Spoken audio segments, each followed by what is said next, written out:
anyway, so that worked out well for us. Well, he does have a show to do of. In an hour and 10 minutes. He can come in for 5 minutes. Come on now.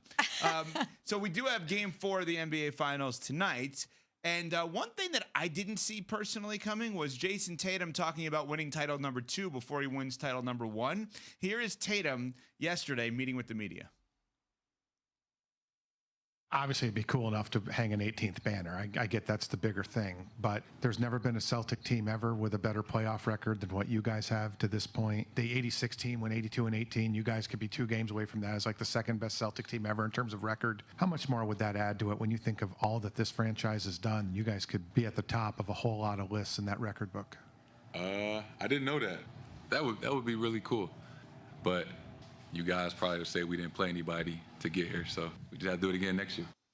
Okay, so we deserve that. Those like CC and I that doubted him or doubted them as a team, we deserve that hit. No doubt. We've been wrong. We'll do it again.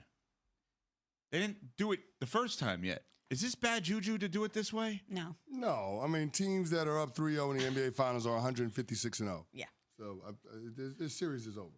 Okay, my favorite coach in college basketball who got an extension yesterday was your coach, or is your coach at Virginia, Tony Bennett. He's great. Awesome. There was a record like that of 16 versus 1 until a 16 beat a 1. That's a 1-game sample size. I'm just saying, is it bad juju to count the chickens before they hatch here? Absolutely not. And I think it was also in response to a question about how winning this championship and hanging this banner would stack in relation to others. And Jayson Tatum is just in a very funny passive-aggressive way saying, even despite our record and how dominant we've been and how this accomplishment compared to other Celtics championships would certainly be, you can make the argument, at a certain level. It could be near the top. Yeah. People are going to discount it. So the only way for us to really get that validation is probably do it again, win another one. And he's absolutely right, by the way. How many people discounted their path on the way here? And yes, they haven't won yet. And yes, something crazy could happen. We see it in sports all the time. I think that's highly unlikely, but it could happen. Let's acknowledge that. But I think he's just answering the question and acknowledging the fact that despite their dominance in the regular season and their dominance in the postseason, there are a lot of people that still are going to say, well, let's put a caveat on all this. Look at how many people were injured on their way to winning this title. Yeah, absolutely. I mean, think about this. Like, people don't want to hold them up to the greatness of the Celtics from yesteryear and what we saw in the 80s from Larry Bird and company. Like, they don't want to do that. They don't want to give these Celtics that type of credit. And so Jayson Tatum, I think, is acknowledging that, and he's, taking a playful shot at the media and everybody else that discounted the road that they took to the NBA Finals. And that's all fair. Yes, agreed. But here's the other thing that we have to keep in mind. Athletes do whatever they have to do to keep that chip on their shoulder so they can continue to play at the highest of levels. Mm-hmm. And I think that's what Jayson Tatum is doing. He's just keeping that chip there, just saying, hey, we remember when you guys were saying this about us. We remember how we felt after that 2022 NBA Finals a couple of years ago when we lost to the Golden State Warriors. We remember all of those things, and we're going to use that as fuel moving forward. So I have no problem with his response to that question. I thought that was genuine, and I thought it was measured in a way that I think everybody can respect. Yeah, we deserve it. There's no question. But, Smalls, you said something that triggered a thought here, because when I hear the Celtics speak and I think about the big picture around the Celtics, if and when they win the championship, my initial thought process is we're going to relitigate the last 6 or 7 years leading up to this title and look at it as a whole. You're saying we're now going to start to think about how many they can win in the future. Absolutely. Because that's what we do. Yeah. But I think we love a may dynasty. We way. love greatness.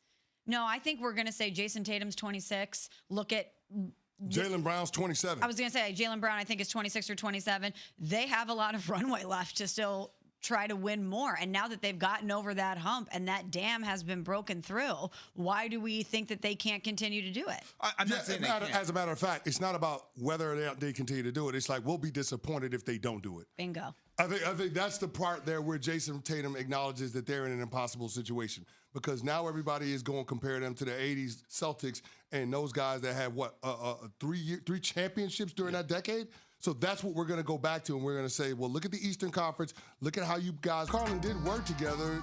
Did he take that from me, or did I take that from him? Or did he take that from someone else? Ooh, he might have. He did produce the show. Mike and the with Mad the doggy, Dog. Yeah. I mean, Carlin was a part of that show forever. They did day betting before betting was a thing. Yeah. Carlin thinks I love Chris Carlin. He thinks he invented day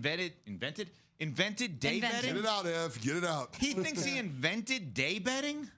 That's what he's That's saying. what it sounds like. Don't they have Henbo on to do trivia during their show? Is that their bit or is that Greeny's bit? Just saying.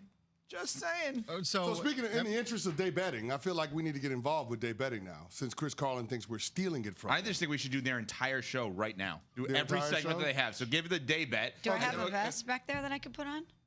No, yeah, the vest, a Florida shirt.